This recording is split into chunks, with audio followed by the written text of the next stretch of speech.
Hey, my Blotto dudes, how are you doing this evening? What's up? Hey, Tommy. Oh my God. Tommy. I know I sound excited. I'm also nervous because I'm about to present you with something. Well, I've been hiding a little from you guys. I'm sorry.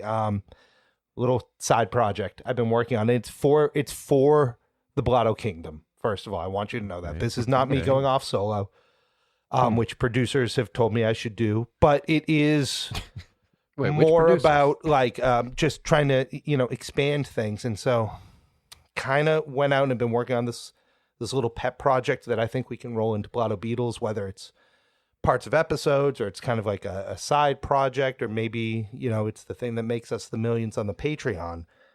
I think it's going to be something. And Scotty, I didn't even tell you about this, but I think you're going to be impressed with my production value here. I've been working really hard to equal Scotty C-level production. I believe it. And, I know you guys have said our intros should be shorter, and I've really considered that. And this is not one of those times. This is not one of those times when the intro is going to be shorter. But the good news is that I think what we have on our hands. It's a Blotto Beatles exclusive. Whoa. Wah, wah, wah. I'm intrigued. All right. Are you ready to hear my new little pet project here?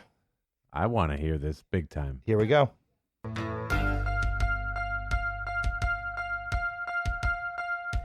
Unsung heroes of the Beatles with Tommy. Hey everybody, it's Tommy here from Blotto Beatles with a new segment we are calling Unsung Heroes of the Beatles featuring Tommy. I'm going to get right into it. I'm so excited. I'm just absolutely chuffed to welcome today's guest. He's truly is an unsung hero, but someone that has played such an important role in Beatles history.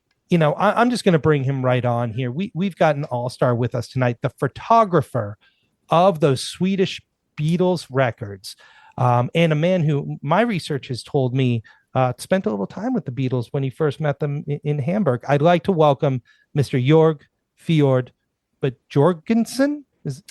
Yeah, it's a pleasure to be here. It's Bjorgensen. Oh, Bjorgensen. Jörg Fjord Bjorgensen, yeah. Welcome to Unsung Heroes of the Beatles featuring Tommy. Oh, it's a pleasure. Oh, thank you so much. Now, so my understanding, sir, is we're just going to start at the beginning. Is it true you met the Beatles when they were just young guns in Hamburg? Yeah, that's right. I met them way back before the Fab Four were known around the world. And they were just four lovable boys who really seemed so very photogenic to me, and I could not wait to snap a couple pictures. They were frightfully polite and friendly. I remember when I first met them, I shook their hands, and the drummer said, "Hello, my name is Richard. Pleasure to meet you." And I noticed all the rings on his fingers, except one finger was bare. And I said, "Oh, where did your ring go?" And he said, "Oh, I love that." And so it stuck, Oh, wow. I've never heard that story before. And that is why we're doing this. This is to really uncover that untold history of the Beatles. You That's right. trademarked Ringo's name. Well, I just thought of it. I said, "Hey, where did your ring go?" And he said, "Oh, that's terrific." Oh, wow, Jörg. Yeah, and that's totally true. Wow. Totally true. Unbelievable. And so getting into your later career, you moved back to Sweden, is my understanding. And then as the Beatles were gaining popularity, the Swedish record labels were releasing their own versions of Beatles, the Beatles albums. And so you had one record, is it pronounced Hej Beatles? Is that? Hi Beatles. Yeah. Oh, Hi Beatles. Okay. Hi And then, Beatles is such a classic. yeah, God Morgan Beatles. Is that? Good Morgan Beatles. Yes. Yeah, And then yeah. Skull Beatles as well. These are all Skull records. Beatles. Yeah, that's a classic. All Yeah, records that's that you had a part in. You were the photographer. You met back with the Fab Four and took those pictures of the covers. Wow. Yeah, Now- I had lots of great ideas. Yeah. Yeah. Now, I don't want to bring up a sore subject, but I've been digging in. I took a trip to Sweden. I found, in the bins, got my own copies of these records. I have to say, they're beautiful work by you. Unbelievable imagery. But my research has said that there might be some bad blood between you and some of the other Beatles photographers who've maybe gotten more of a shine. One story in Yeah. particular, and tell me if I'm pushing too much here. There's the famed story of the U.S. Butcher cover from Yesterday and Today, that Beatles record.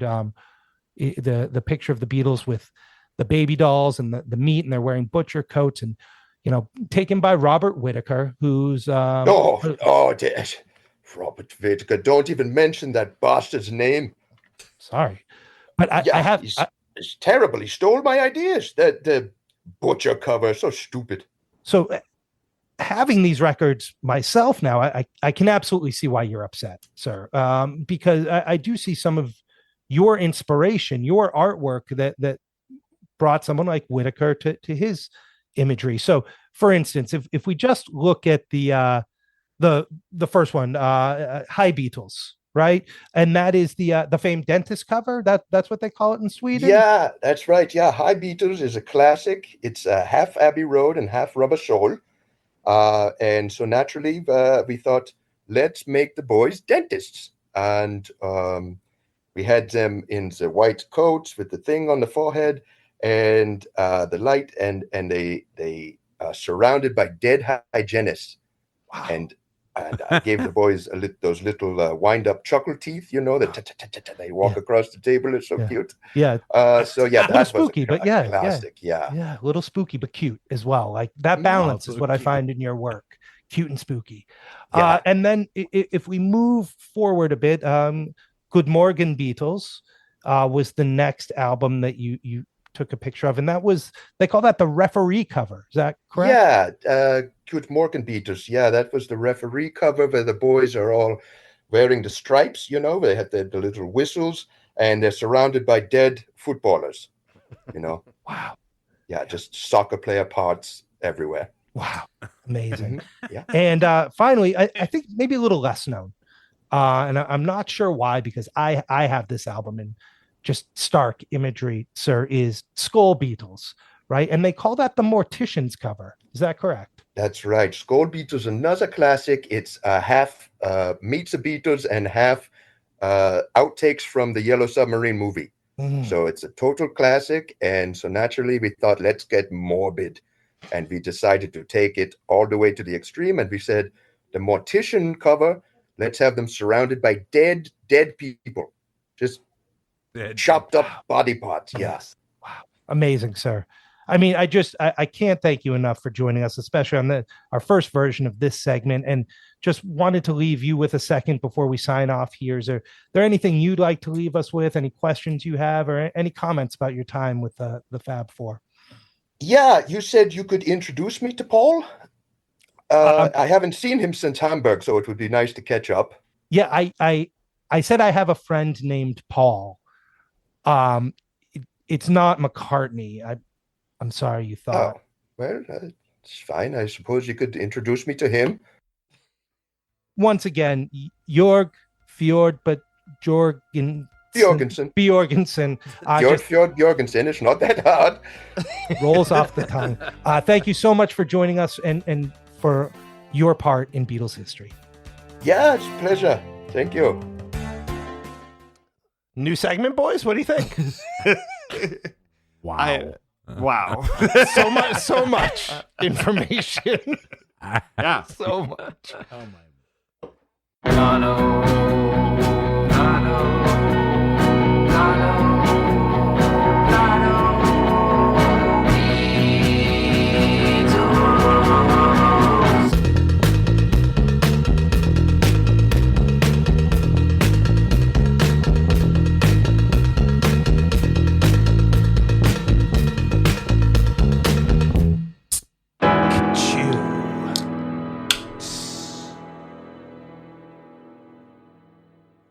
Tommy, cheers.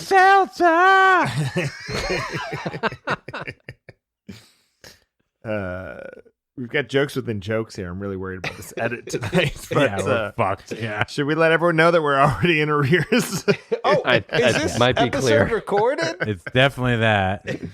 And it's edited in that.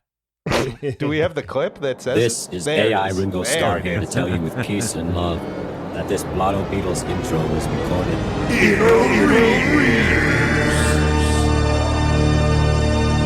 me the money! Yeah, that first seltzer joke is going to be hilarious to you 20 minutes from now. Yeah, just 2 hours and 20 think about minutes. the time. We have smart listeners. I feel like they can work on the timeline. So It's like an episode of Lost. Like, who knows what's first, what's last? even this intro, I don't know how to do anymore. Tommy, are you good? Are you good?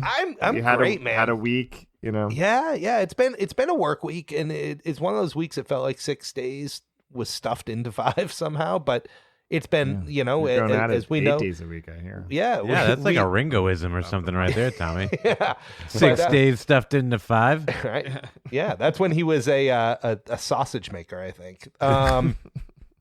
But it's been just awesome hanging out with you guys tonight and doing this episode. And that was another episode of Blotto Beatles. Thank you so much for peace joining and us. love. Peace and love. That's not how you intro. Yeah. Oh, Oh, we're in the my right. goodness. Sorry. Okay. Welcome back to Blotto Beatles, celebrated the world over as the leading ale-addled academics of Beatles broadcasting. I'm Becker, and this is episode 94, where the podcast where a couple of friends have a couple of drinks and come together to discuss and rank a single Beatles song. This must happen to you, Tommy, all the time. I get stopped on the street, and people ask me, how can I get a Blotto Beatles t-shirt? And I say, well, you can just go to blottobeatles.com. But I'm kidding. People stop me on the street and for real, and they say, how many Blottos does it take to make a Beatles podcast? And I think we're going to find out tonight because we are chocked full. And let's get them all together because we've got Here we are. the guy that makes sure I don't sound like I'm broadcasting from the bottom of a pint glass. He's the George Martin of New England. That's executive producer Scotty. See what's happening, my friend? Just about almost nothing. That feels about Scotty right. is wearing an empty box of Sun Cruisers Yeah. on his head for the listening audience. We have had an episode. Yeah. And as always, our secret weapon, Senior Director of Sonic Strategies, that B always stands for... Wait, hold on. And as always, our secret weapon, Senior Director of Sonic Strategies, RB. That B always stands for Beatles, but tonight it stands for Ba-dum, because that's the sound of a banging Don't big do it. drum. Don't say it. And we'll Say tell it you is about what that it is. a little Big bit kettle later. I like that. So, is everybody good? Because I'm really good. I'm great, man. Yeah. We have I'm a good. guest on the line. They're calling long distance, and I feel like they can mix it up for the upfront, and I sort of think we should just get right down Yeah. to it. Just dive They're in. long distance and like out of time zones that I can't even do math for. Yeah. So, without much further ado, Yeah, Scotty, put in a good sound right here. yeah, put in the Let's all do our best flashback sounds the no. at once. I was thinking the no whammies sound is what you were doing. Like All right, everyone do at once a sound that you think should transition us to this part of the episode, and together we're gonna make magic right now. I'm gonna count us off. 1, 2, 3, 4.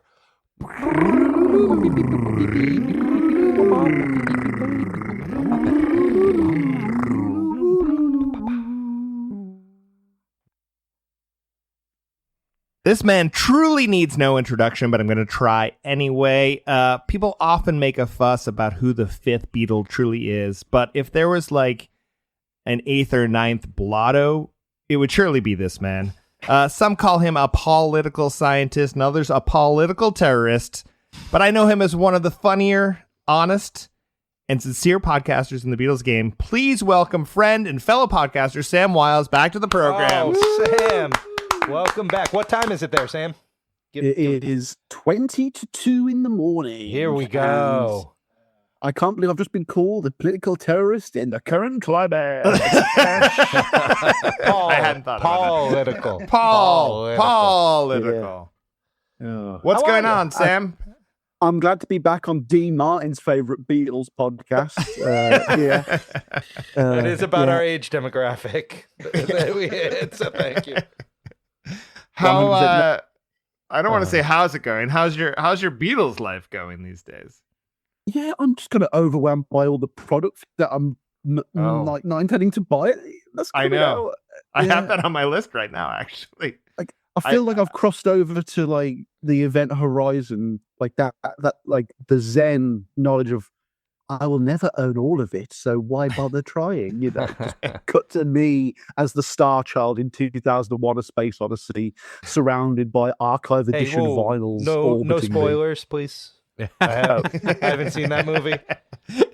I do. I have that in mind. I believe the Beatles would like us to spend, or their estates would like us to spend about $1,400 in vinyl purchases between now and the end of the year. Sort of is what I'm roughly tallying with Anthology, that Wings box, the John Lennon Power to the oh my god the Power to the People Lennon box. I'm like, what is going? They can't coordinate this. It used to be every Christmas we had to make one decision on sort of what Beatle-y thing to buy, and now they're like, take all of these, you know, and I can't do it. It's like the Ringo's got the a new Marvel album movies. coming as well. Yeah, it's like the Marvel movies. They're gonna find out they oversaturated the market. They're gonna pull back. All of a sudden, we're gonna be begging for a new Beatles box next year, and they're gonna be withholding. You know, Oh yeah, that's the way these things go. Then they're Is going that to how have it Pedro works? Pascal play John Lennon. Pedro Pascal is John Lennon. I'm in. Take my money. Take all my money right now. I mean, John had a lot of anxiety and was quite touchy, so yeah, it definitely could work. Sam, how are you feeling about Anthology coming back around? Because we are a little bit older than you, but it must be pretty cool to get this in. Well, as a it's release? funny. I've been going over Anthology on my Instagram page. I've been doing the McCartney minute, so just every instance McCartney's on screen, I'll just edit it all together and break it down into minute chunks. Wait, and you're editing a McCartney-only anthology video? Is that what you just told us? yes, and well, so I'm doing it in minute chunks, and eventually, when I'm done, there'll be just a super cut of every McCartney moment. You know, just the important stuff that you need to remember. Fire, boat, Yeah. fire, yeah. No, she's just literally a man scratching his nose for 4 hours straight. Yeah. Yeah. My God, the amount that man says in that documentary is absolutely unreal. Just do another take. Just do another take. I heard that's why they back. that's why they deployed Mal, was just to clean that up. Yeah, just removes all the instances of Paul swearing with his middle finger. Putting as his well. middle finger up to press, yeah. But while I've been editing these videos, it's become staggeringly clear to me that this was made very pre-internet. Like, I don't give a shit about these live performances that I can access now with the click of a button. I want more information. And knowing what I know now, there's a dearth of information missing from the documentary. I'm like, oh, well, do we need this second performance of She Loves You? Couldn't we have just... yeah, I'm not particularly excited about Anthology. The new episode is not going to be good. It's just not. It's all going to be Friar Park stuff. So it's all just going to be the three grey Beatles sitting around clapping, doing Blue Moon of Kentucky. It's not going to be an extra deep dive into all the bits they missed out from before, or maybe a retrospective on what we've learned since. I'd be more interested in that. The disc of new content, again, not particularly exciting. It's no different than the Red and Blue album that just came out last year or the year before. I lose track, where it more exists. Right? Yeah, and it was a fine release, but it exists more as like an apology to kind of right the wrongs of the past. And this exists. This Anthology 4 is coming out because people like us have been bitching on podcasts and on blogs and in comment sections since 1993. And well, they're now perfectly able to drip feed us this content. It's not the last Anthology box set in my lifetime. Let's not make any bones about that. We still haven't scraped the bottom of the barrel, like George said. But we'll get there one day. I love hanging out with you for the honest takes, because I feel I am happy to see it looking really good.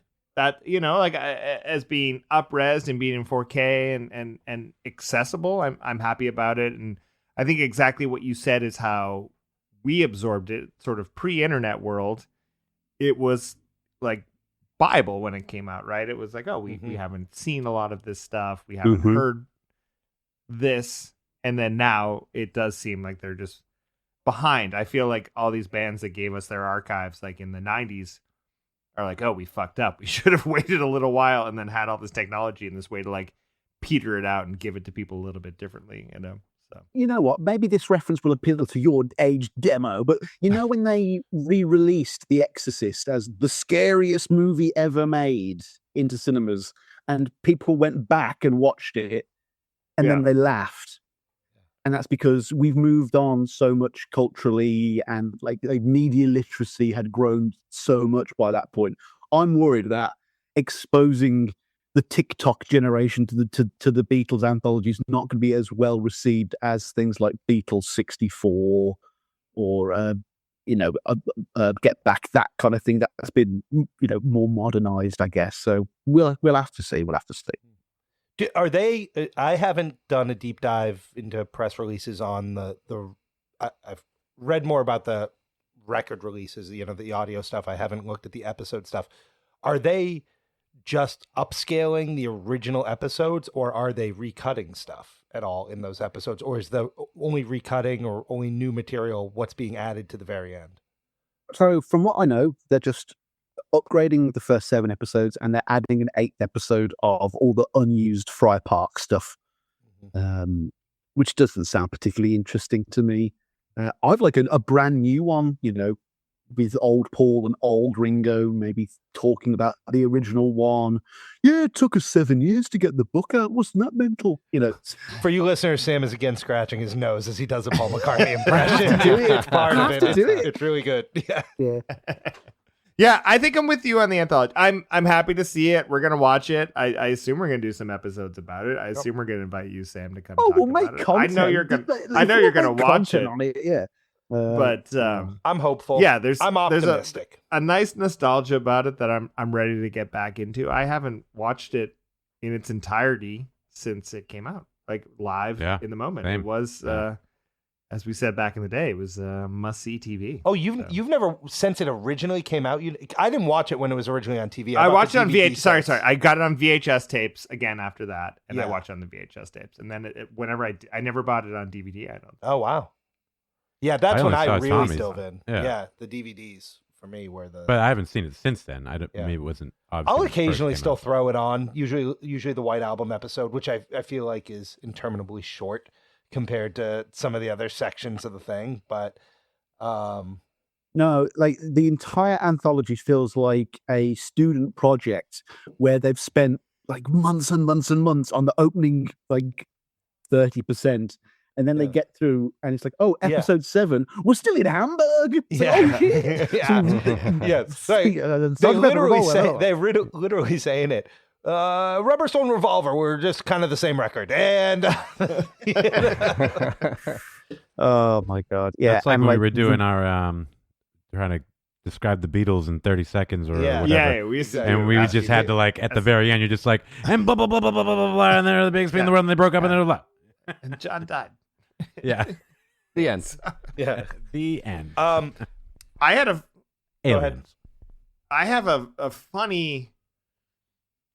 And I want to be sensitive about this because I'm not sure how to say it or at all, but I want to sort of get it on the podcast because it was kind of a unique thing. But I happen to have a friend who came into very close contact with Mark David Chapman in the last couple of weeks. Oh, and happened to be. So this is a felon. Your friend's a felon. Okay, yeah. He was in Mark David Chapman's jail cell. And he says it's still covered in Lennon images. And he thought to himself, this is my only chance that I'm ever going to be with this guy. And he said, hey, why did you kill John Lennon? And Mark David Chapman said to him, because I'm a better... Mark David Chapman said, allegedly. Allegedly. This whole story. This is a great dream I had. And Mark David Chapman said to him... because I'm a better musician. That he said this like within the last couple of weeks that this is still where his head is at. That is wild. Wow. And I was talking to this acquaintance, and I was like, "Can I talk about this?" He's like, "I think so." I was like, "All right, I'm gonna try. And talk around it." So Yeah, Mark I David would have. Chapman created the hot take. I would have thought by now, like, I mean, it's clearly mental illness, right? But I would have thought he would have had repentance of some sort, or or regret or anything. But I think when he goes in front of the parole board, he seems to, but it still seems that it's part of his life. I don't know. Wow. The whole Mark David Chapman conspiracy, it reminds me of, that classic story where it's like, the Americans spent $4 billion to create a pen that would work in zero gravity in space, but the Russians used a pencil. And it's like, if the American government wanted to assassinate John Lennon, they'd just walk up to him with a pointy stick and stab him. Like, you don't need to create a CIA clone, interdimensional alien CIA op thing to do this. Just walk up to him with the secret police, take him to a facility, and John Lennon's gone. It seems like a lot of steps to get rid of a singer. You know what I mean? To your point, Sam, I think, if I remember correctly, right before John Lennon was murdered, he was headed to a party, and the difference in Russia would be the party come to you.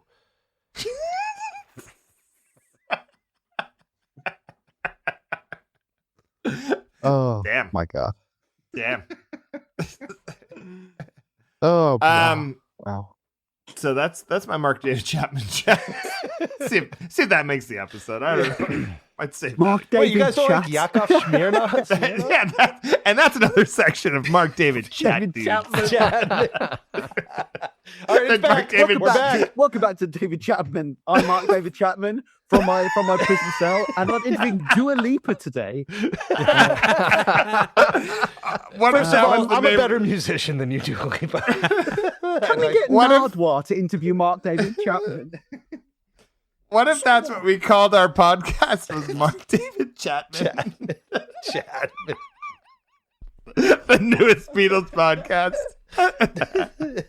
That's really good. And we start by saying, "Hey, chat, man." Yeah.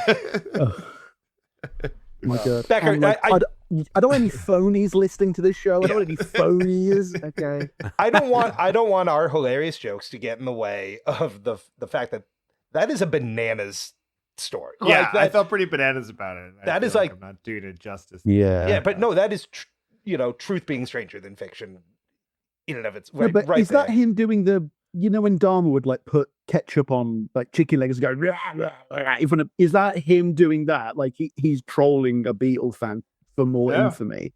Yeah. I don't know. I'm not sure. And then lastly, the fall is upon us. Yes. People are leaf peeping. Do you guys leaf peep in the UK, Sam? Have you ever done this? I've been convicted of it twice. Leaf peeping Tom. Where RB lives, RB gets infiltrated with leaf peepers. People travel to see the leaves change colors, which they're beautiful. I get it, but I've never totally got it. The leaves change colors where you live, Scotty. Yeah, but have you ever gone to Vermont to do it on weed? Yeah. Yeah, it's cool there too. Oh, I've missed you guys. And I see a lot on socials right now where everyone everyone that wears the Beatles as the aesthetic Beatles is saying that Rubber Soul is the fall Beatles album, and I don't know if that's musicality wise or if it's just because it's the color there's scheme. foliage on the cover and they're wearing turtlenecks and brown jackets, but everyone says that that's a real fall Beatles vibe. Norwegian Wood, he starts that fire. That's how I feel about the fall. I like a little bit of a fire, but I was wondering if you guys feel. I would say if I have to pick a fall Beatles record, it would either be that or Let It Be. No, Let It Be is the winter of discontent. I'm feeling like the White Album is the winter record to me. Because it's white? Yeah, it feels like snow. Whoa. And it's long, and the winters are long. It is correct. Yep. Hashtag White Album So White. Yeah. What's the summer Beatles? What's the feel good hit of the summer? That is gonna be Hard Day's Night. No, it's Pepper. You think it's Pepper?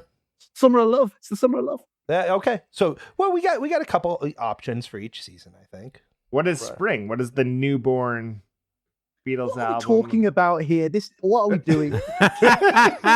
I was really just talking about the autumnal Sam, vibes. Let us cook. A little to talk about. Let us cook. Let us cook. That's what we do. We're grooving, Oh my man. god! I was trying to get What Spring's song? Revolver. Every little thing. Spring's autumnal Revolver. vibes of. No, I think A Hard Day's Night is definitely a Taurus album, but the White Albums are definitely Capricorn. So yeah. Yeah, I believe that. I believe that for sure. I'm not an astronomist, so I don't know. Well, Sam, what's important in your Beatles world? Is Paul living up to all your expectations? He's showing up at Metallica concerts in the Hamptons. Like he continues to Paul everywhere he goes.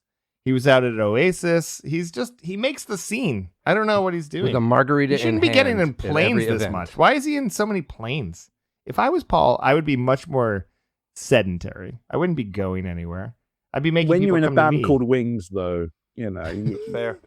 Wrote a song called Blackbird. I would be Yeah. I would be ordering Metallica in. Jet. Be like, oh, why don't you just bring Metallica by? Yeah.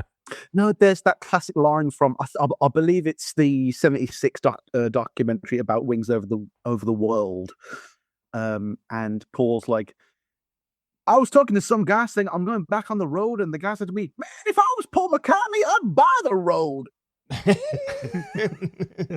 Yeah, I feel this. I completely feel this. But I don't know. I don't even have it. I'm happy that with every passing day that Paul doesn't announce another project and the fans are just left more on tender hooks. That is a real good point, because we do have Ringo, who just opened an art show, right, in Las Vegas that's being plastered everywhere. Do you guys know about this? The Star Art Is show? this your intro? No, this is not my. Are you This is doing for are you doing a bit? This is for real. It's from September 5th to October 15th. Here's just a couple sentences from the press release. The exhibit marks the first time Star will present original paintings alongside limited edition signed works. So it's just paintings Ringo did and then like a signed album cover next to it. I'm just picturing George Bush's art. And then, I do like this. All sales benefit the Lotus Foundation, which is Star's charity that supports charitable organizations.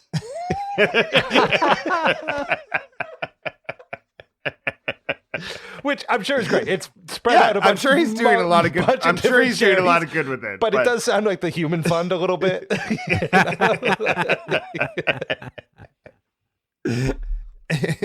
That's great.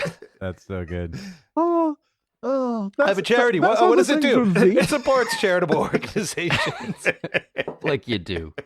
So Ringo, what does it do? Oh, it's a charity that helps charitable organizations. Like he's just out of it. He doesn't know what he's saying anymore. Yeah. It sells it kind of. You're like, oh, all right, cool. You know, I believe in that. That's still not getting me to Vegas for anything Beatle-y, but I mean, so that's if we you missed have love. the time and the money to go see a Ringo art show, then more power to you. But if you want me to sit here right now and even feign interest, you've got another thing coming. And Sam, what's going on with your programming? Yeah, I've been expanding into the world of social media brain rot content, and after Good doing for 10 you. years of Paul or Nothing and having a couple of thousand listeners an episode and a couple of thousand followers here and then on social media, I suddenly start making stupid memes, and now my followers quadruple overnight. It's very depressing. It really is. Brain but rot's a real also- thing, though. Yeah. yeah. Like, and that's what's led me to like start stripping on camera, because I need the gram, I need the followers, I need the shares, and I've got to start. But what's You the know, perfect 4th of July Beatles album? You know, like what's really getting the essence of the Beatles? Perfect Sunday morning Beatles song. Yeah.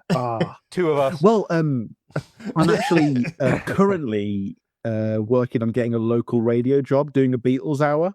Oh, nice. Great, man. In my for Black Country Radio, it'll be the 11 p.m. slot, and I'm thinking of calling it a Hard Day's Nightcap. Oh, yeah. I like that. And it writing an hour of Beatle content after doing 10 years of a Paul McCartney podcast, I'm not gonna lie, is the easiest thing ever. I don't know how can radio hosts not fill an hour. I honestly don't understand it. Like, if you're passionate about something, you should be able to fill an hour very easily. And what are we at now? 4 hours, and we've not even spoken about the song yet. Yeah. Consummate professionals. You we play have music a year. too? We have a year of radio show on the cutting room floor. I think, Scotty. Right? You could. Oh, Could God, make yeah. something happen. Sam, are you going to spin tunes? Yeah. Sam, you'll spin tunes too? Or are you just going to talk? I'll be and spinning discuss? tunes, yes, Yeah, to eat sweet. up a Are good you- 45% of that runtime. Are you going to Awesome. take callers? At 11 o'clock Yeah. in England on a Yeah. Friday Yeah, night. but we'll be up. Yes. Yeah. But hey, Jude, I'm going to vote reform. Yeah. No, definitely. We not. have phones where we live. Yeah. Yeah. I would like to call in. It'll be like right after work for us. Yeah. And I'm succinct and to the point. So, I am not going to be actually recording them at 11 o'clock. I'll be banking them on a Monday morning. Or- Yeah. All right, I'll call 100%. in then. That's fine. Just give me the number. Just give me the Well, damn no, number. The goal for me is how many unreleased tracks can I play on public radio before MPL sends a cease and desist letter? That is the real, just straight away, Cage, Water Spout, just every unreleased track possible. And then maybe that will coax McCartney into realizing that I exist. I think that's the best way of going about it. I'm really seeing the pathway of your vision of Yeah. this no radio fail. hour. Yeah. Where No, they're but, when spelling is he my gonna play email She address. Loves You. Spelling my email address in feces outside of NPL offices didn't work, so I'm going to have to try other tactics. You know what I mean? Well, you should have a drink, Sam. Yes, And maybe someone speaking should of ask me. speaking of drinks, we're not just a podcast that has a clear focus on the Beatles, Becker. Is that right? Oh yeah, not at all. No, we also come together. We have a couple drinks. We talk about a single Beatles song, and we like to quickly go around, tell you what we are having tonight. I bought a bottle of bourbon today, and then I got home and realized it was 80 degrees outside, and it felt weird to pour a glass of bourbon. So I made a quick pivot, and I'm having some dirty vodka on the rocks to fuel the beginning of this evening. Some vodka with a little olive juice in there. Got a cooler full of beers next to me. Right now, I don't have it. I'm all out of the Devil's Purse Handline Kolsch, the official beer of Blotto Beatles. So I got to get down to the Devil's Purse Brewery, hang out with Tim, grab me a few cases of beers, deliver them to you boys, and get back on that train. But for tonight, it's just some rando beers. Nothing as good as the official. Becker, what do you got in your cups tonight? I did go straight bourbon. At my house, it was cool enough to be drinking. Some friends gifted me a very nice bottle of Blottos, which is a pricey bourbon that I would never buy for myself. And then I've just got a bunch of some local pilsners that I've been enjoying. So looking forward to continuing that forward with you guys. Excellent. RB, we haven't heard much from you this evening. What do you got in the cups? I started off with a margarita that I put a little fresh squeezed grapefruit juice in. Squeezing over there? I'm squeezing. And Peeping and squeezing. peeping and squeezing. Peeping. Tell me how you Squeeze, squeezed it. And Tell squeezing. me. Tell me how you squeezed And I've got the Kolsch from Lawson's over here. I didn't know they made not- The unofficial. The red Unofficial. can. Yeah. The red can. Red means no. Yeah, don't drink it. Stop drinking that. Yeah, that's more of that red can's more of like a summer vibe where the Devil's Purse, the white can it's autumnal, Definitely it's a- fall. It's a white can. It's a winter can. Yeah. Scotty C, what are you drinking tonight? I got to guess. Yeah, I'm back with my my Sun Cruise, and even though it's not necessarily the summer anymore, but You're still they go down easy. Feels like it on Cape Cod tonight, man. Summer poked back It was out warm. its head Yeah, today. it was. Yeah. That's why I got no And sleep. humid man. as well. It was pretty It was humid out it there. was humid. Yeah, yeah. Sam, I imagine as you're putting on your stocking cap right now, lighting your candle and preparing for bed, you're probably just pouring a tall glass of NyQuil. Or milk. But what do you have in your cups right now? So there is a very cheap whiskey brand here in the UK called Bell's, and I'm drinking that from a Bacardi rum glass because I have no class whatsoever. I've also got a bit of a little bit of Kronenberg on the side as well, but that's just because that was on offer with my staff loyalty card at that particular time. There is no rhyme or reason to this. This is what was the highest alcohol content per pound that I could possibly get at that particular moment because it's a special occasion. You said that you were drinking whiskey. Am I right? Out of a Bacardi rum glass? Yes, but with the color, the color looks like what I would describe as ecto cooler from the Ghostbusters movies. What's going on there? That's a green drink. I have to stay up, so there is an unbranded energy drink. Yes. Oh, you are such a monster of podcasting, Sam. Energy. You're relentless. Yeah, I appreciate it. What would you call a Beatles energy drink? Yeah. Ooh, now that's a proper question. We're back on track. Finally. Yeah. It's all too much. Here comes the fun. Sea of Monster. Yeah, maybe.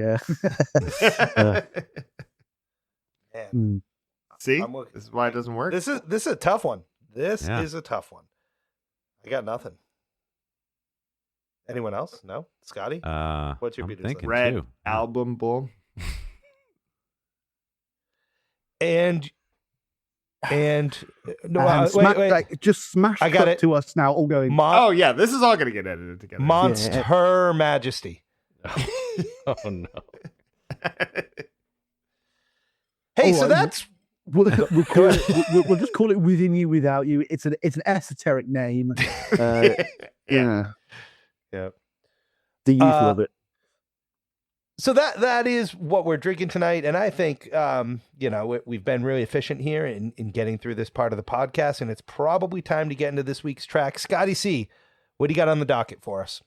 All right, we're going to get into Every Little Thing off Beatles for Sale. Does is magic. What's magic? Every little thing she does is magic. That's what we're doing, right? Every little thing. Yeah, she it's does exactly the song. You know I guess you know it really that. well. Featuring Sting. I have to look at the lyric sheet, but you know it by heart. Yep. Every Little Thing, cute little song, beautiful, thing to it, and John sings it, but I guess Paul Helter Seltzer.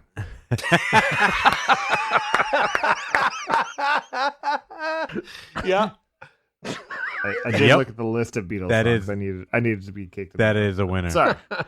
No, don't you dare be sorry. It just for bothered me. It's like an unresolved. I guess we have to keep that bit in the episode now. I know, but we don't have to. Sorry, Scotty can do a complete retake right now as backup. Go. So we're gonna get into Every Little Thing. She does his magic. Yeah, Tommy, that song. Featuring Sting.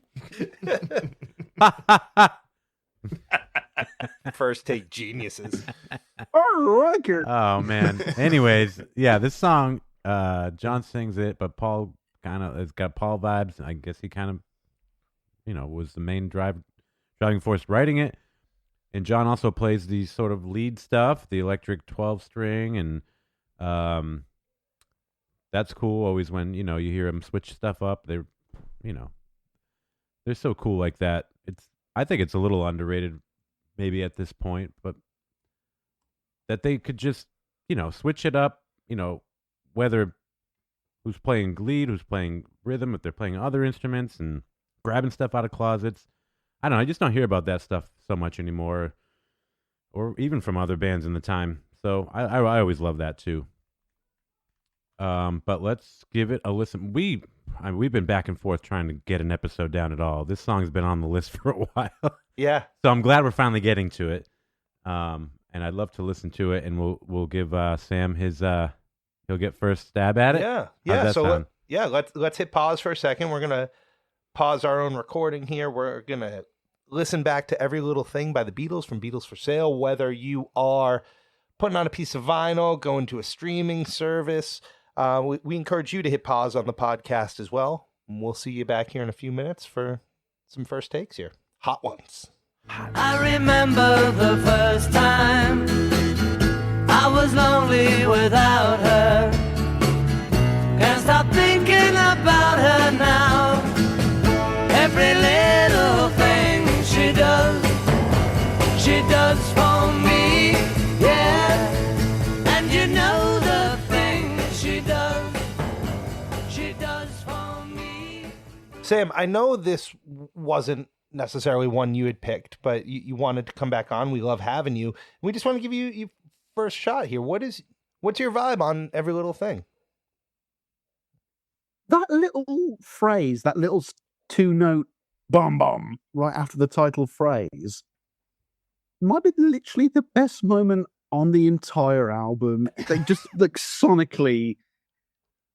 Well, first of all, can we just as a fandom reassess Beatles for Sale a bit? Because collectively we all moved past Sgt. Pepper's the best, and we're now at a place where it either Revolver's the best, or better yet, everyone has their own opinion, and that's a really good place for the fandom.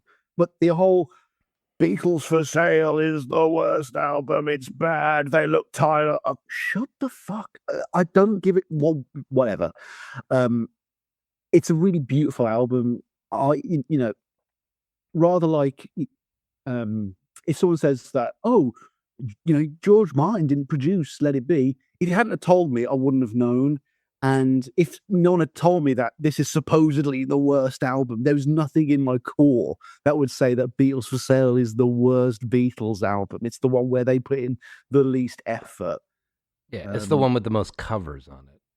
Like that they didn't. Well, less original material. It's not Paul right? doing all those covers. Paul just like one, but he makes it interesting by making it a medley. So even there, but that brings me to my next point.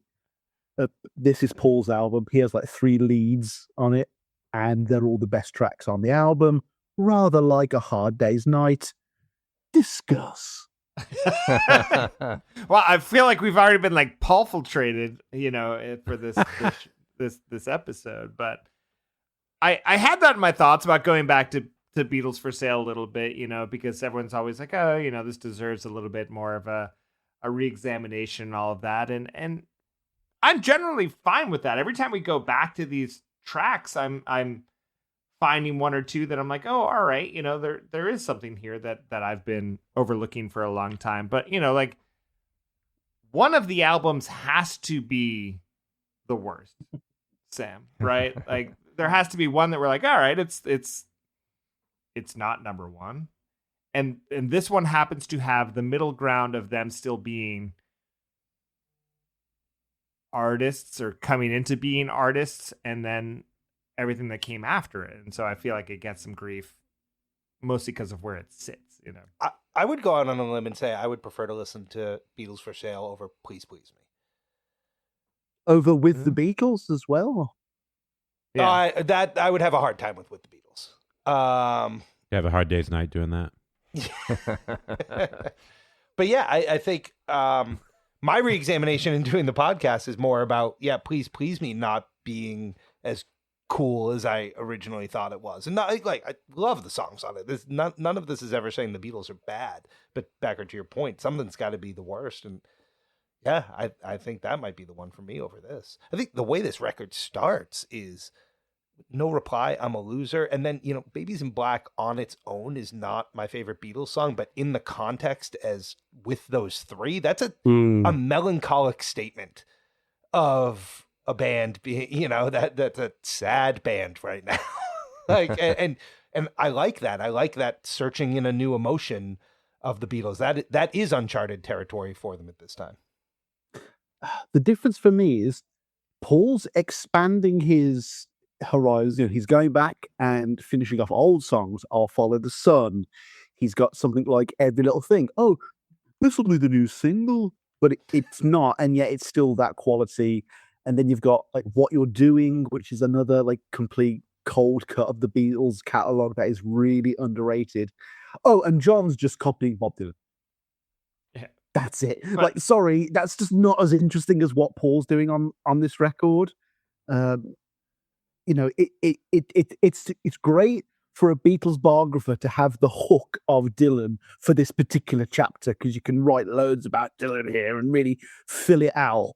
But it's not particularly interesting. Oh, John listened to Bob Dylan and wrote things a bit like him. Cool. I think things like Everybody's Trying to Be My Baby or I Don't Want to Spoil the Party is more interesting than those two opening songs in a kind of academic sense, if you understand what I mean by that. I do. I don't see No Reply as a Dylan song at all. You know, I think it's another look. It's a Beatles pop song with through like a fractured lens a bit. You know, It's borderline a pastiche of Dylan. It really is. I don't find it particularly engaging. Paul's the best, but I'm very biased. Of course, I'd say that. I feel like for John here on this record and even on this song specifically with the singing, I like that it shows where he's going. I like that this is kind of like working for him. You know, like he's tried on a few things here and you're figuring it out, and just the juxtaposition of the covers and writing your own stuff. I feel like everyone's coming into their own. I don't disagree that Paul's probably showing up a little bit more prepared here, or he's a little bit more mature than John in the songwriting front, but I feel like John catches up pretty quick. Yeah, I don't know. Like whenever we look at John, there's always a bit. There's always a gimmick. Oh, I'm looking in a newspaper. I'm looking at a poster. Just write a song. Like he can't do it. And I guess there are other people out there that would wish that Paul would be able to look at a poster and write a really personal song all about him. So I do get that it's two sides of the same coin. But then we have something like this song, and I don't know that we can celebrate this song lyrically speaking because it's pretty simplistic. You know, so we can. Yeah, I love the first lines because I think it always matched for me, you know, what I was saying about the record at the start. Like when, when I'm walking beside her, people tell me I'm lucky. Yeah, I know I'm a lucky guy, but the way those phrases come out, it doesn't feel like he's lucky. That's how I always felt about it. And I don't know if there's not connective tissue in the lyrics here. I think like it doesn't, the singer, the narrator doesn't necessarily know what the mood is, or like I'm just left wondering, is it a happy relationship? Sometimes he says it is. Sometimes I feel like he's hiding behind lyrics where he says it is. Well, there's two things going on there. Well, Paul's written it, right? Yep. So already there's a dissonance there. Paul's a happy person. Paul's a confident person. Paul's happy with himself for the most part. So he's writing from that perspective, and Lennon cannot ape that whatsoever. But not only that, Paul is in a happy relationship with Jane Asher, who I only just realized their relationship lasts way into like the late 60s. I thought they broke up like in a Rubber Soul Pepper era. They are together for a long point, and they are, you know, at this point, they are in the real high point of their relationship. Whereas John, he and Synth are now starting to like falter. And so having John go out there and sing Paul's uplifting lyric of, you know, every little thing she does for me. It's like, yeah, John, and you're still going to sack her off. So it does feel quite tragic in a way. I like that take a lot. I think that, you know, the idea of John singing Paul's lyrics here and like that adding a different color to it is probably nailing exactly what I've been feeling about the thing, and probably some of the magic of them still collaborating at this time in a way to build songs, whether it's through writing or through recording like this one, where, yeah, we're going to put John's voice in front of Paul's. Why did they have John sing this one, you think? Yeah, I had a similar question. Like, so like this is written by Paul. Like, I wonder if, like, was this a like predetermined decision that John vocal is going to be the prominent one in the verse, right? Because the two of them are singing it in unison. Right. So like at that point, it could be a mixing decision. Like, do we put Paul's voice up? Do we put John's voice up? And then when it hits the chorus, the melody note that pops out to me is the Paul part. It's the higher part, right? Yeah. Like, so you say that there's a conspiracy theory that Paul's melody line is the one that it was written in. And in a very rare case, so Lennon normally does the higher part, even though Paul is typically known as a kind of more of a falsetto vocal. But Paul typically does, as the bass player, he'll do the bass part of the harmony. And this is like the first time they've done that since I Saw Her Standing There. So John doing the bass part really is rare. So that is the conspiracy theory that, Paul wrote this on acoustic guitar and it was every little thing, not every little. It's definitely a Paul like register, and that dissonance carries through again. But it seems a little odd to me that like it's such a John fronted part on he's front and center for the verse, and then as soon as the chorus comes, like John's part like dips way back and Paul's part just soars over the top of it. Yeah. And it's just, I don't know. It's there's a couple of Beatles songs where you can't always tell when they're harmonizing, voice. like which one is the melody of the song. Cause like your ear wants to hear the top line oftentimes as, a lead or whatever. Yeah, the lead or and then sometimes it's the lead with like they're harmonizing a third above or whatever. In this song, there's a big gap between where Paul's at and where John is at. Here we go. Oh, I'm not prepared at all. Yeah. on the bass. Don't make me sing. I couldn't possibly sing. but yeah, Paul's line is way up here, and then whatever. Every little thing she does for me. Yeah. Ooh. But then John's part is every little thing she does. So you end up with these big, like, where there's a whole fifth in between them. So. Damn. It's those big open spaces. It's not like a tight third harmony like you normally hear. But Paul's always singing a fifth above. It's a fifth John or a fourth, Yeah. depending on the interval. But like, yeah, you get these like big like.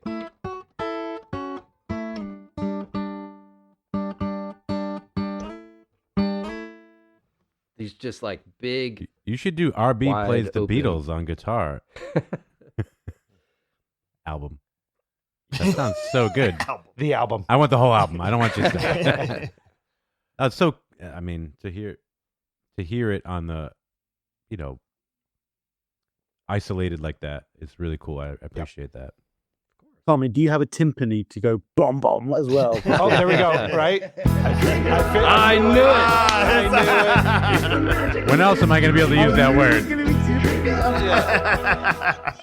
When else can I use that one? Come on. Yeah. If this was Penny Lane, it was going to be French horn. Yeah, it's the obvious word. Yeah, let's finish it. Off. There's the origin story of this is coming from two different stories, where there's the notion that was written in Atlantic City, sort of with John during that break on the '64 tour, and then there's the Andrew, wait. There's discrepancy about a specific Beatles detail. Do tell. From First the time. Beatles themselves. Yeah, first time. Well, I remember every little thing was sitting down when I wrote it. No, Let the record you're show mixing he's the- touching his nose. It's on a boat. Yeah.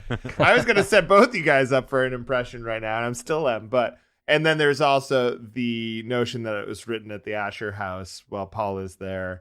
How do you guys think that Peter would recount Paul writing this back at the house? Peter Asher? I remember Paul being in my mother's bedroom. Mother was away for the weekend.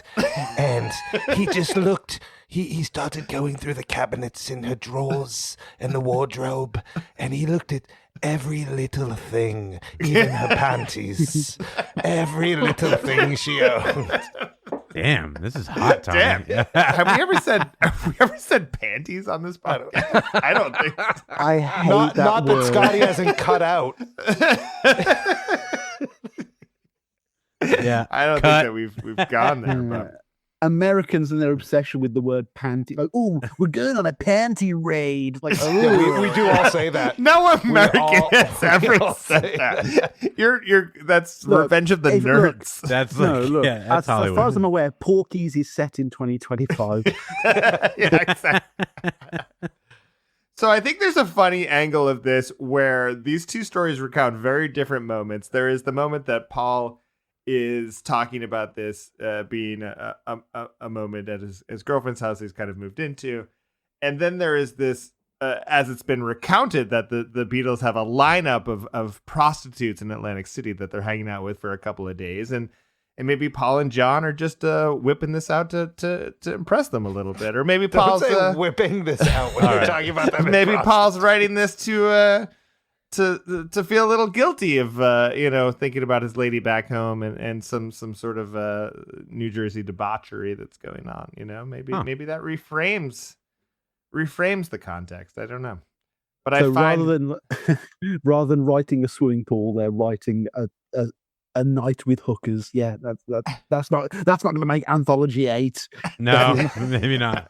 Yeah. Well, I but mean, maybe when Paul gets really senile, we get all of this stuff. Dementia Paul. Oh, brilliant. Yeah. Can't wait. Yeah, if I haven't reset, I want to be on the record of being like, I think this is a little bit of a sleeper tune. Like when I have hung out with it the last couple of weeks, I've been like, oh, this is kind of like a fun song. The chorus is like, it's just a little weird, right? Like the sort of timing of this tune seems just like a little weird. Am I wrong? Like the timpani, that little guitar lick, the way it comes. We're out of the safe zone.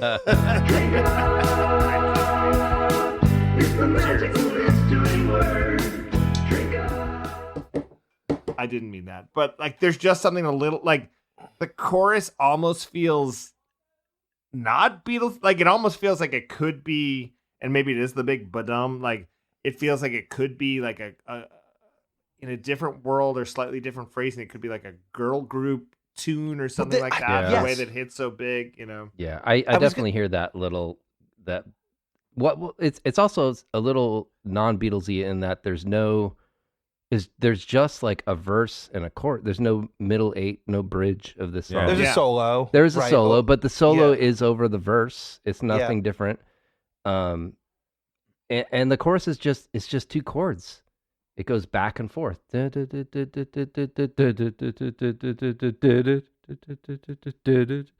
just two chords a step apart. and Ringo is just slamming the bass on every down. Yeah, he's 4 on the floor. Oh yeah, 8 on the floor, right? Yeah, he's just. Yeah, Nothing fills me with more dread than the two words Lennon solo. But- the Oh, solo look, is it's good the though. melody. Oh, well done, John. It's not that you've got a lead guitarist who does something much better. I don't know. George's Guitar acoustic sounds. it's great. George's acoustic on this track is beautiful, and it's clearly him going, well, if you're not going to put the old lead, and he There's a just little smashes it. little attitude that he throws on the chorus. Like he's not just like there's like straight like downbeats. I think he's like kind of muting it a little bit. Like Yeah. it's like it's driving. It's Which very almost seems like a Lennon it does. guitar That's rhythm what part. surprised like, me. very percussive. Very Is that percussive. I just assumed until I did some reading on it. I just assumed that this the 12 string was George and the acoustic was John. And it's weird that they decided to swap roles here, but I don't know that they really like ventured too far out of what the Beatles would have done if they had not swapped. we've been circling around for a few minutes about something I really want to talk about, which is the production on this tune. I mean, we've talked about the big drums that are on it that make us think the boom boom makes us think of Becker. You pointed out, like you said, the girl groups, like the early to mid 1960s American girl group thing. There's that stuff, and I have been, I think, in Blotto Beatles history, pretty pro George Martin. Becker protesters have been outside Blotto HQ saying fire Becker for your anti-George Martin stance. They've written "not a fuddy-duddy" on their T-shirts. But I think George Martin missed one here in a big way, because Paul McCartney comes in saying this is going to be the next Beatles single, right? Yeah. Like, we've probably all seen that as we've been digging into this one. I think it's going to be in the movies, in all 4 of the movies. This song, yeah. the recording section for this song. Exactly. Yeah, he really from thought everyone's perspective. Yeah, If you think a song this obscure is appearing in those movies, what reality? Like, Yeah, they're going to be 18 hours each, I think. I got to play Blackbird with Paul McCartney. Oh God, that's going to be about Blackbird, isn't it? Oh, for fuck's sake! Oh God, I can't wait to relearn all the basic information that we've had drip fed to us for 50 years, but with an A-list cast. I really can't. Yeah. When Paul Mescal says it's a lot different, that's the thing.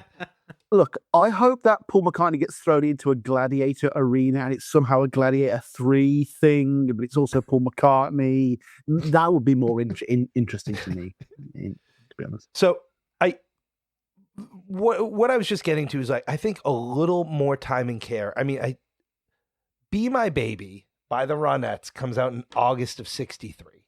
Mhm. Phil Spector production is there. People know, like, that sound is there. And just the fact that they take this and they add, I'm going to freaking say it, they add the timpani drum.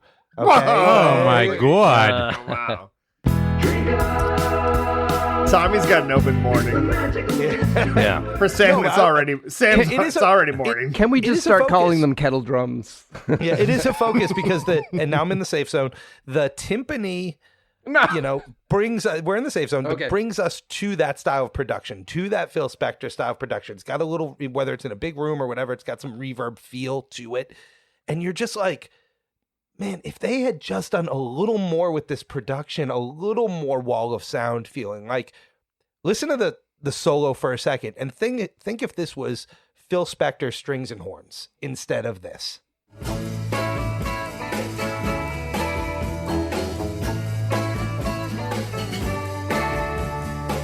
It's a little limp. A little Right limp. now.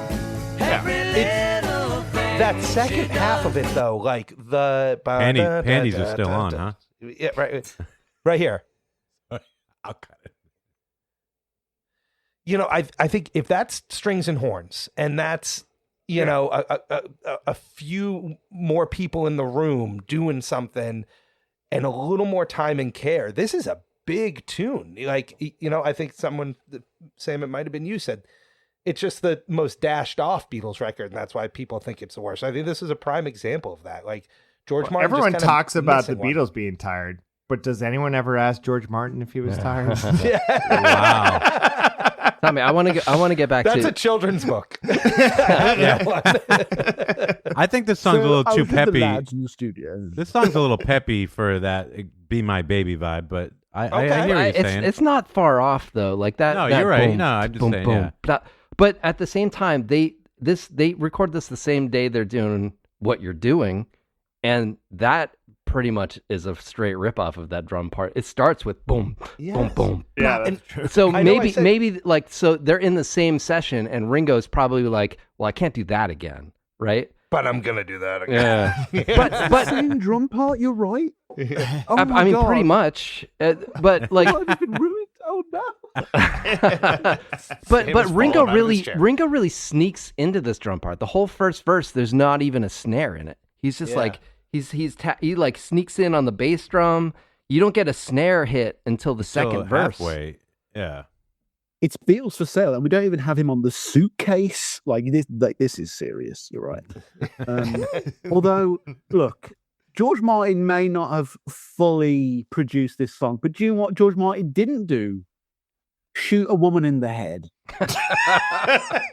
He did Allegedly. not. I'm glad to hear this. Yeah. And then George had so many songs. Each song was better than the last one. Wow. Great Imagine songs. Al Pacino in a George Martin slicked back wig. Linda Like, McCartney's got a big ass. What's happening right now? The Beatles man of 1,000 voices is with us tonight. Oh, yeah. But no, I think that's young. Paul, baby. I can do Young now as well. I can do Young now, like, you know.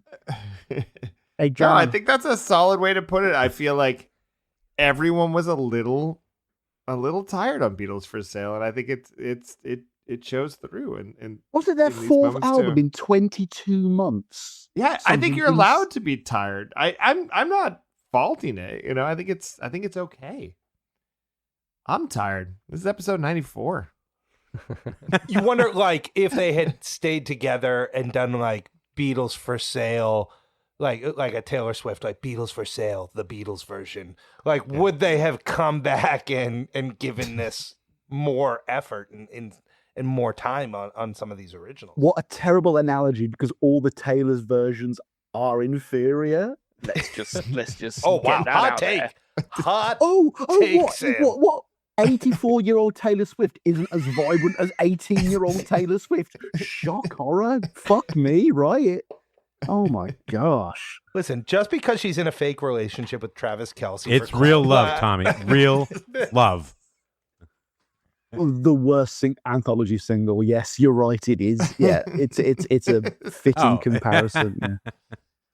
Yeah. So I think what's also super interesting about this song is that George brings it up later. For everything that we're saying here, it's in the Get Back sessions. Yeah, they show it in the most recent Peter Jackson doc. Do you have? I can play that for you if I have it right here. Do you want to hear it? Yeah. New ones. They need something to identify with. They would if they had the album and then saw it a week after. I've been doing Help as he goes. I'll tell you which is a good one.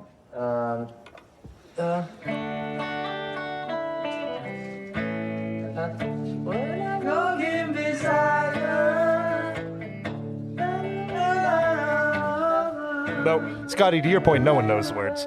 Yeah, it doesn't matter. It's a good song. Yeah, it's funny. It's like, I'll tell you what's a good one, and he proceeds to just butcher it. Yeah. Love. That's a great one. That was one of our best. Oh, to be young again.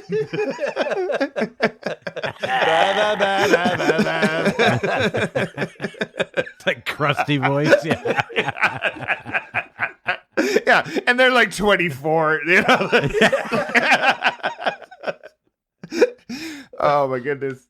This Yeah, is like they're, the same year that like George recommends Get Back as the lead singer. It's like, George, why are you like just being a chaotic neutral during this period? Like, what's going on? Yeah. Strong D&D pull for our. That's a good Venn diagram for Blotto Beatles listeners. But at that point, they're kind of like, they're thinking that this is like a live, like a lot. They're gonna play in front of live show. a live show, Yeah. and they're like, we're gonna Yeah. resurrect this tune. In Yeah. front of 1,000 Arabs. Yeah. Or orphans, but not like seriously hurt in a hospital, but not like seriously hurt ones, just like broken legs and stuff. The fact that no one tells him to shut the fuck up at any point during that documentary is saintly. You've got John Lennon on smack, like not telling him to shut up. What is going on? We've always just He's been raised that nicknaming- you guys are so polite over there that you don't ever correct each other that way. That's what we're taught as young. Yeah, I mean, that obviously we're so polite as to write songs like How Do You Sleep at Night? Yeah. Well, that's later. Yeah, so that's George saying a weird pull, I think, for George to be like, "What? This was a good one," you know. This was in Twickenham? Yeah. Yeah. Twickenham? Twickenham. I don't know. Twickenham. Yeah. I don't know how to say it. Yeah. Yeah. I'm going to laugh because Sam's laughing, but Yeah. I don't know how to say it. Yeah. I apologize. God, you sound like a real asshole. I don't The mean twerking ham? it. I don't actually care about the words. Ham? Did you say twerking ham? Because that's good. That's really good. Yeah. I'm just kidding, Scotty. Because we have a place in... Octopussy, yeah.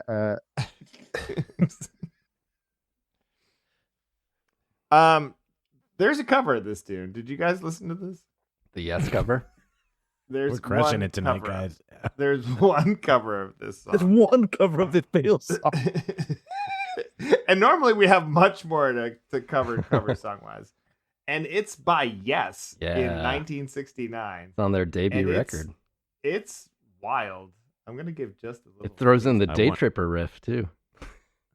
Really? Yeah.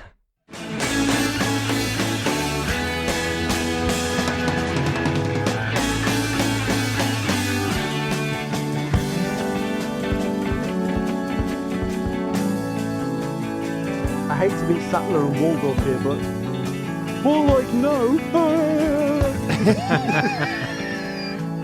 Oh, there's a Day Tripper thing there. Beside her, people tell me I'm lucky. Yes, I know I'm a lucky guy. I just found this very interesting that Yes, at this point it's 69, so Yes basically has all of the Beatles catalog to cover, and they're like, we're gonna take this one on, So the B-side of Beatles for Sale? Yeah. That's where we want to pull a track. So I don't. It's interesting. And I feel like I do actually think that cover is pretty interesting, and I think this song isn't. I feel like it's a sleeper tune. I don't know.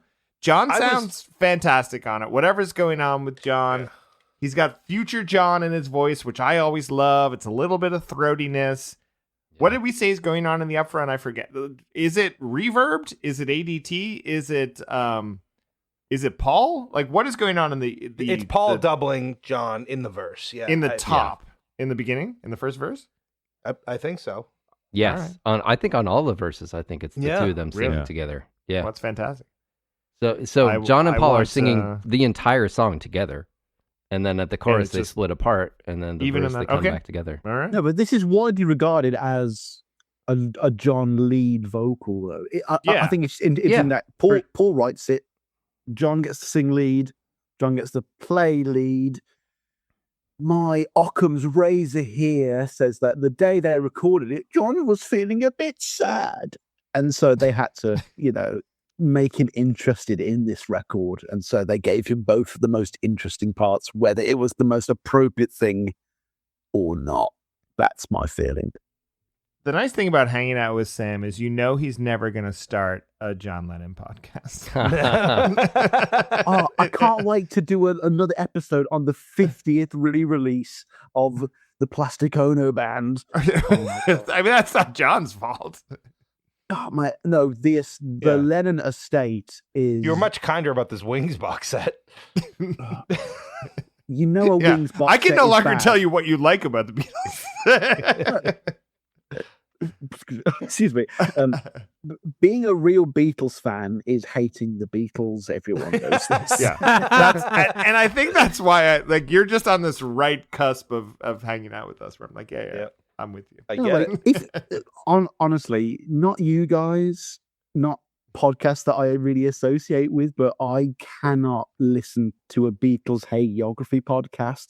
The people who are like, oh, everything's great. Yeah, I love this. And everything Paul did after Wings, that was all good. And it's like, what reality are you living in right now?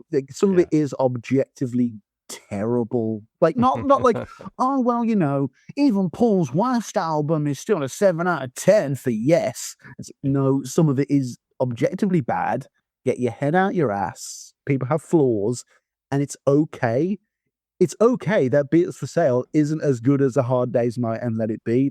That's fine. We don't have to completely spaz out about it. Sam, what's the worst Beatles song? The worst Beatles song?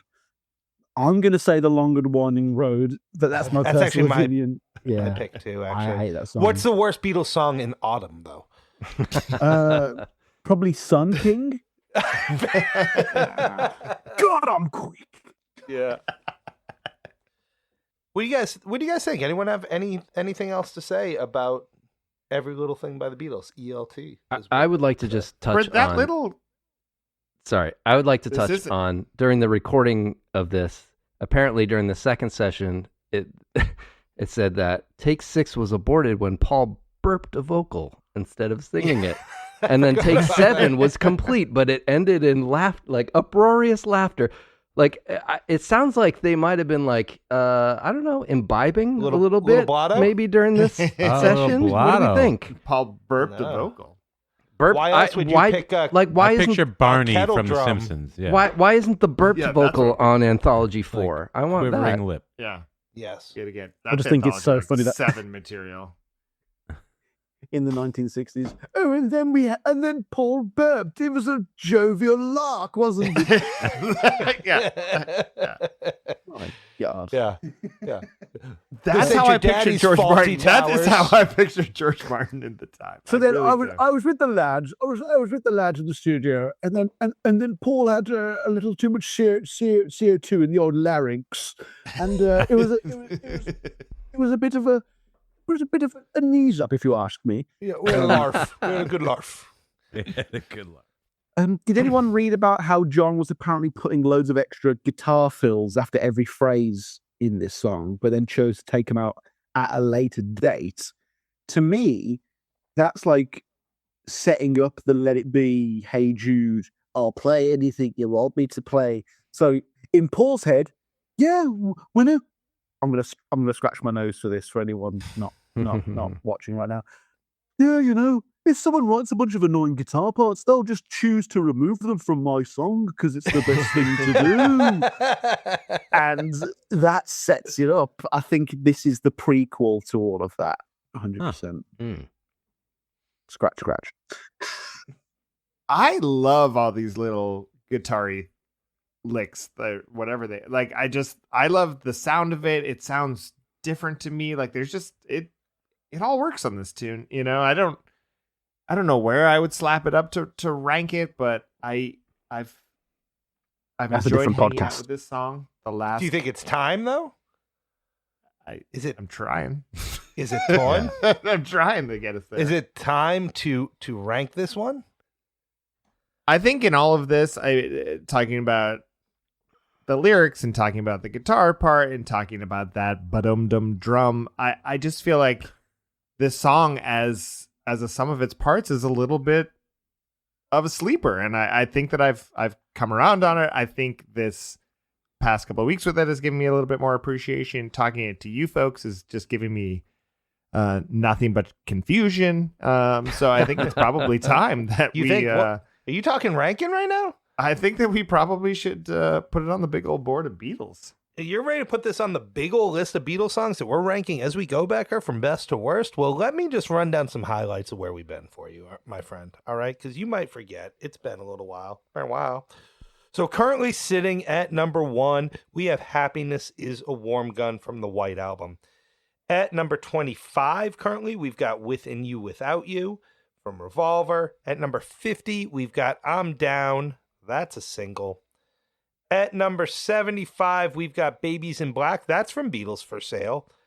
At number 85, thank you, RB, for highlighting this one. That's A Taste of Honey. Everyone get in on the honey, Sam. Where are you on the honey? Thank you. Tasting. Last and currently least, that's Words of Love. So guys, let's talk some Beatles for Sale right now. I think right now our top Beatles for Sale is I'll Follow the Sun. Oh, I love that song. That is a great song, and I got to be honest, this one is not as good as that. Right above what do you Martha, think? My Dear, which I think was That was Sam Wild's original pick. Sam, do you think this is better than I'll Follow the Sun? I'm just reeling from the fact that you've got the Ballad of John and Yoko higher than Tomorrow Never Knows. Like, what is this? It's come up a lot recently, actually. I mean, I have problems with that. For I both thought the ranking- within and without the podcast. Look, when you make ranking the Beatles ranking look like a coherent musical theory, you know you're doing bad. Sam, I asked you a question. You're refusing to answer it, sir. Answer the question. Get on the stand here. Is this better or worse than I'll Follow the Sun? Do you want me to fight for my corner, or do you want my real opinion? I want your real opinion. My opinion is to fight for my corner. This needs to go higher than I'll Follow the Sun arbitrarily because I say so. So it at least needs to be number 47, or we don't end this podcast without bloodshed. Whoa! Wow, I'm scared. Yeah, because I started looking down the How's list. 8 days a week lower? We've got 8 days a week at 55, and we've got What You're Doing at 68. Oh. And we've got She's a Woman. They recorded What You're Doing in the same session as this song. So RB, this is better than What You're Doing. Because you know what? 72 wouldn't be bad. 72 wouldn't be a bad spot for it. You want it below She's a Woman? Yeah. Oh, when you said higher, I thought you meant further up on the list towards number 1. Oh no, I did, but that was more just in character. Oh, that was for a larf. Just looking at your list, it was your the context of it. Your staunch British humor. Like, I don't always get it. It's like a Faulty Towers episode. It doesn't always make sense to me. So what if we go in between Hold Me Tight and She's a Woman? I can sleep on that. Any arguments against? I told you before, you can't do that. Why, Scotty? Why can't I do that?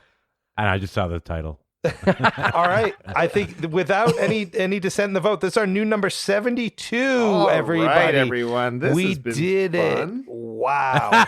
What a night. What a night. That is our new number 72. Oh, what It's amazing that we got through this without Scotty having to make any edits. Not tonight. one edit. Of the And that's episode. been an episode of Mark David Chapman. Now we have to pause in case that part doesn't make it in the episode. Yeah. What's that bit? You know that bit in The Simpsons where they have a talk show and it's like a bear with the microphone on its head. I feel like it would be like that. Like Mark just starts firing into the audience every episode as well. Oh. Do you guys think we did it? I think we did it. We did it. We recorded another episode of Blotto Beatles on the quest to 100. That's where we are right now. Yeah. 100 episodes is in our sights, right over the horizon. We're going to get there soon. And thank you again so much for listening. This was another episode of Blotto Beatles. Did we hit that magical mystery word, Scotty? What was it? Timpani. Timpani. I think, did anyone in thinking of tonight's magical mystery word Twickenham. think it wasn't timpani? I kind of knew it was 100% timpani. knew it was timpani. I assumed it was timpani, but I wasn't going to guess. Yeah. I'm Tommy. That was Becker. We are your co-hosts. This podcast is produced, edited, and magically assembled by Scotty C. He's on the ones and twos. We have additional musical supervision and assistance from our friend and yours. That's our director of sonic strategies. That's RB. That B always stands for Beatles. Our guest, he's the man of 1,000 voices. He's the man of no edits. First take Charlie over here. That's Sam Wiles from the Paul or Nothing podcast. Sam, where Charlie? Where can people find you, Sam? Oh, sorry. I'm just really first take Charlie. Give me 4 minutes. .com. Look, you type in Paul or Nothing or Paul McCartney podcast, or on TikTok, Sailor Sam from Birmingham, which is a very serendipitous bit of a naming there for me. But yeah, if you like my kind of esoteric, kind of irreverent sense of humor and deep dive Paul McCartney knowledge, then yeah, check out Paul or Nothing. I've just done a 15-hour series on chaos and creation in the backyard, and that's a short one. So if that gives you any kind of indication as to what the podcast is like, then yeah, you'll definitely enjoy it. Sam, it's always good to catch up with you, my friend. Kindred spirit, not only in Beatle, but in just having a good time and getting together for a laugh. That is the Sam Wiles experience, everybody. Sam, we hope to have you on again at some point sooner. You know, maybe you could invite us on at some point soon. No, I'll be glad to fill in whenever one of your proper guests drops out. You were supposed to be on last week. Yeah. And I got COVID, Sam. I got COVID. What? You mean the fake China virus? We're not doing that, Sam. We're not doing the Trump thing anymore. We said that. Yeah. All right. Everyone. Please remember, this show is performed by absolute professionals. As always, you can find us on all your socials at Blotto Beatles. And because we're professionals, we are encouraging you to enjoy Blotto Beatles responsibly. Ain't no one driving nowhere this evening. Without further ado, I got 3 words for you. We all have 3 words for you. And those 3 words, you know them, you love them. They are peace. And love. Please alone. When I'm with her, I'm happy. Just to know that she loves me. Yes, I know that she loves me now. There is one thing I'm sure of. I will love her